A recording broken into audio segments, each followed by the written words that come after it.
شروع اللہ کا نام لے کر جو بڑا مہربان نہایت رحم والا ہے۔ حامیم عین سین قاف۔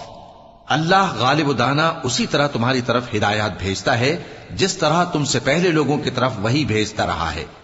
جو کچھ آسمانوں میں اور جو کچھ زمین میں ہے سب اسی کا ہے، اور وہ بلند و برتر ہے، عظیم ہے۔ قریب ہے کہ آسمان اوپر سے پھٹ پڑیں اور فرشتے اپنے پروردگار کی تعریف کے ساتھ اس کی تسبیح کرتے رہتے، اور جو لوگ زمین میں ہیں ان کے لیے معافی مانگتے رہتے ہیں۔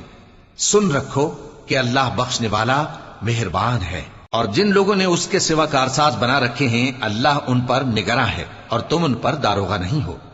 اور اسی طرح ہم نے تمہارے پاس قرآن عربی بھیجا ہے تاکہ تم اس مرکزی شہر یعنی مکے کے رہنے والوں کو اور جو لوگ اس کے ارد گرد رہتے ہیں ان کو خبردار کرو، اور انہیں قیامت کے دن کا بھی جس میں کچھ شک نہیں خوف دلاؤ۔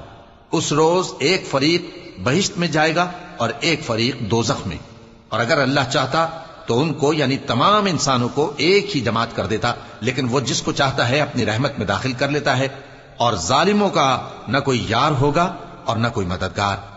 کیا انہوں نے اس کے سوا دوسروں کو کارساز بنا لیا ہے؟